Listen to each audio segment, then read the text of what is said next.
पढ़ते हैं सूतिकागार। ये 5 नंबर का क्वेश्चन आता है, तो ध्यान रखें। सूतिकागार, सूतिका क्या होती है, मतलब प्रसव होने के बाद से लेके एक टाइम पीरियड बताया गया है, आगे हम पढ़ेंगे सूतिचर्या में, उसको सूतिकागार कहते हैं, ठीक है। और सॉरी, उसे सूतिका कहते हैं। तो एक वो बताया गया कि घर के भाई वो कहाँ पे रहेगी, है ना। तो डिलीवरी हो गई है, उसके बाद डिलीवरी के समय स्त्री को एक पृथक गृह निर्माण में रखा जाता है, उसे सूतिकागार कहते हैं। अब इसमें क्या बताया है कि कैसे कैसे बनाना है। पहले ईंटें सीमेंट और ये सब तो नहीं बनता था, है ना।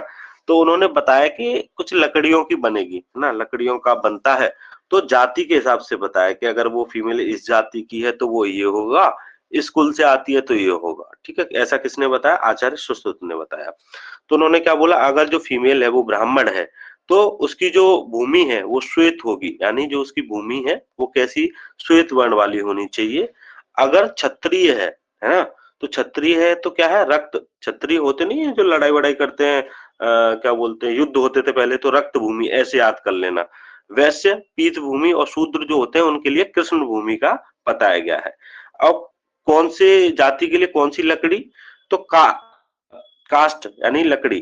तो जो ब्राह्मण है उसके लिए बिल्व का, और क्षत्रिय का निग्रोध का, और इसका तिंदुक का, और इसका भल्ला तक का, शूद्र का।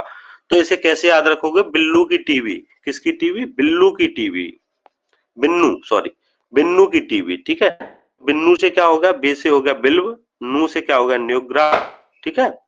उसके अलावा टीवी, टी से क्या हो गया, तिंदुक, और बी से क्या हो गया, भल्ला तक। तो बिल्लू, बिन्नू की टीवी, ऐसे याद रखना। इतना लिख दोगे बहुत काम चल जाएगा।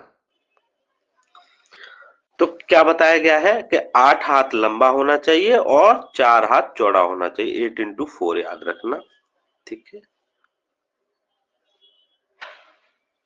उसके अलावा पूर्व या दक्षिण दिशा की ओर, ठीक है। तो पूर्व या दक्षिण दिशा के ओर उसका मुख रखना है, जो भी गेट है उसका गेट का किधर बनाएंगे, पूर्व या दक्षिण की ओर। चरक पूर्व या उत्तर बोलते हैं, बस इतना याद रखना है। उसके अलावा चरक बोलते हैं कि बिल्व, काष्ठ, तिंदुक, भल्ला तक, बनोट, खदिर, बिल्व के बने पलंग, तंदू, इंदु की, है ना, इंदु की मतलब वो उसमें जला के रखते हैं ना अग्नि को, वो सूतिकागार में अनेक स्त्रियां होनी चाहिए, है ना। ये किसने बताया, आचार्य चरक कहते हैं कि अनेक स्त्रियां होनी चाहिए, सुश्रुत कहते हैं 4 स्त्रियां। तो हालांकि पीजी पॉइंट ऑफ व्यू से, लेकिन ऐसे पॉइंट अगर आप लिख के आओगे तो अच्छा रहेगा। उसके अलावा बताया गया है कि सूतिकागार में संग्रहणीय द्रव्य, कई बार क्वेश्चन आया है ऐसे करके, 5 नंबर का अलग से दे देते या 2 नंबर में, है ना। तो सूतिकागार संग्रहणीय द्रव्य, इसका मतलब क्या है, जो सूतिकागार है उसमें कौन कौन से द्रव्यों को रखने के लिए बोला गया है, ठीक है। ये क्वेश्चन बहुत पूछा जाता है तो याद रखना। तो इसमें क्या है बताया गया, इसके सर्पी है, तेल है, मधु है, सेंधव है, काला और बिडलवक है, पिपली है, पिपली मूल है, हस्ती पिपली, एला है, बचा है। तो ये सारी चीजें आपने उसमें भी पढ़ा होगा, रक्षा कर्म में, है ना, पीडिया में जो आता है उसमें भी आपने पढ़ा होगा, इस तरह की चीजें ही होती हैं। और बताया गया कि 2 पत्थर के टुकड़े, है ना, याद आ रहा है कुछ, असमनो संगठनों कड़े मूलो करके, 2 या छोटे बड़े मूसल, जो हमने पढ़ा था कि उठो स्त्री मूसल लो, 2 उलूखल ले लें। सूतिकागार सभी आवश्यक उपकरणों से युक्त होना चाहिए और अग्नि वहां पे जली रहनी चाहिए। अब उसकी एंट्री कैसे कराएंगे, है ना, जैसे शादी के बाद फीमेल की एंट्री होती है ना उसके घर में, लड़के के घर में, तो ऐसे इसमें है।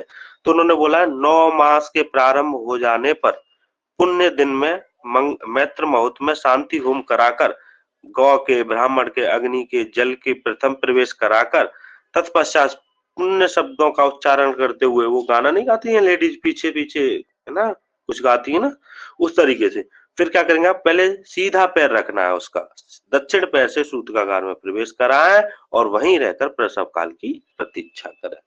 आया समझ में? हाँ जी।